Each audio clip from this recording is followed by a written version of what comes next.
Hello everyone, welcome back to Medicology nursing services. और आज हम आपसे बात करने वाले हैं एम्स भोपाल की तरफ से नर्सिंग का बहुत बड़ा वैकेंसी आया हुआ है। उसी के बारे में डिटेल में डिस्कशन करेंगे कि वैकेंसी कहाँ का है, कौन कौन कैंडिडेट इसमें अप्लाई कर पाएंगे, और सबसे अच्छी बात यह है कि इसमें एजुकेशन क्वालिफिकेशन क्या रहने वाला है। ठीक है, एज क्राइटेरिया क्या रहेगा, और सर सैलरी भी बताइए कि सैलरी कितना रहने वाला है। चलिए, सारी चीजें हम डिटेल में डिस्कशन करेंगे। इससे पहले यदि आप मेडिकोलॉजी नर्सिंग सर्विसेज के ऑनलाइन प्लेटफॉर्म पे पहली बार आए हैं तो चैनल को जरूर सब्सक्राइब कर लीजिएगा। नर्सिंग प्रोफेशन से रिलेटेड हर एक अपडेट आपको मेडिकोलॉजी नर्सिंग सर्विसेज प्रोवाइड करवाते हैं, तो अप टू डेट रहने के लिए चैनल पे बने रहिएगा। आपको क्या करना है फ्रेंड्स, सबसे पहले आपको क्या करना है, एम्स की ऑफिशियली वेबसाइट को विजिट करना है। चाहे तो आप लिंक का जो डिस्क्रिप्शन में मैं आपको दे दूंगा, वहां से आप इसको क्या कर सकते हो, क्लिक करके सीधा ही एम्स भोपाल की ऑफिशियल वेबसाइट पे विजिट कर लोगे, या फिर emsbhopal.edu.in पे जाके भी आप क्या कर सकते हो, गूगल पे इसको सर्च कर सकते हो। ठीक है, सबसे पहले आपको कहाँ आना है, तो जैसे आप स्क्रॉल करोगे और आपके सामने एक न्यू ऑप्शन दिखाई देगा, रिक्रूटमेंट। ठीक है, यदि आप हिंदी में करोगे तो आपको रिक्तियां दिखाई देगा, और यदि आप इंग्लिश में जाते हो तो आपको रिक्रूटमेंट वाले ऑप्शन पे क्लिक करना है। जैसे ही आप रिक्रूटमेंट वाले ऑप्शन पे क्लिक कर देते हैं तो आपके सामने फिर से एक न्यू विंडो ओपन होके आ जाता है, जैसा भी आपको मोबाइल फोन में दिख रहा होगा। ठीक है, आपको जॉब एडवर्टाइजमेंट वाले ऑप्शन पे क्लिक करना है, देन सिंपल सा नीचे स्क्रॉल करना है। स्क्रॉल करोगे तो जो फर्स्ट वाला ऑप्शन है वही आपके सामने दिखाई देगा। ठीक है, यहाँ पे लिखा है engagement of the assistant professor lecturer in the nursing on the contractual basis at the nursing college। ठीक है, आपकी जो वैकेंसी रहने वाली है, ये इस बार की जो वैकेंसी है वो क्लिनिकल बेसिस पे नहीं है। ठीक है, ये कॉलेज में वैकेंसी है एज अ लेक्चरर, या बोल सकते हो आप असिस्टेंट प्रोफेसर की ये वैकेंसी है।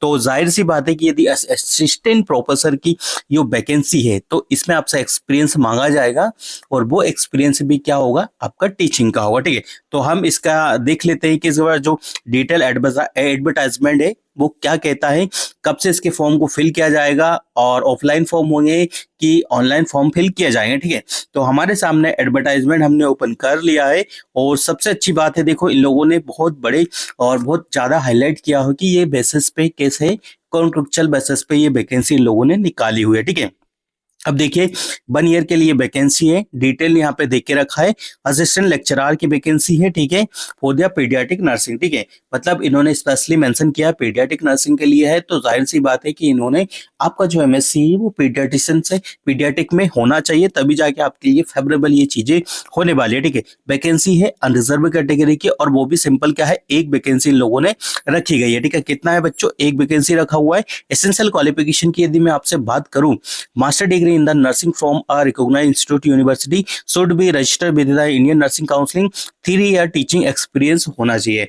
और यदि if you are a PhD holder, या फिर आपका पीएचडी रनिंग है या आपका पीएचडी हो चुका है, तो आपके लिए डिजायरेबल क्वालिफिकेशन रहेगा, मतलब आपकी ज्यादा चांस है सिलेक्ट होने के। ठीक है, सैलरी की मैं बात करूं आपसे, मंथली सैलरी आपको कितने वाला है, 1,11,040 रुपए आपको यहाँ पे देखने को मिल जाएगा, जो कि आपको मंथली सैलरी मिलेगा। ठीक है, यदि आप पीएचडी होल्डर है तो आपके लिए वेल एंड गुड है। ठीक है, as per the government of India norms 40% of the vacancy are the horizontally reserve for the candidate under the person with the benchmark disability. ठीक है, एप्लीकेशन प्रोसेस क्या है, all the interested candidates fulfil the eligibility condition and the hereby instruct to submit their fill application form. ठीक है, application form मैं आपको बता दूंगा, अभी लेके चलता हूँ सीधे, और रिक्रूटमेंट ये इस वाले ऑप्शन पे आपको क्या करना है, सेंड कर देना। ठीक है, ये इनका ऑफिशियली ईमेल है। ठीक है, 15 दिन के अंदर आपको यहाँ पे पता चल जाएगा कि आपको बुलाया जा रहा है, नहीं बुलाया जा रहा है। ठीक है, डॉक्यूमेंट्स वेरिफिकेशन के लिए आपके लिए एलिजिबिलिटी क्या हो जाएगा, आपका नाम लिस्ट आउट हो जाएगा। The candidate are the required to bring the same field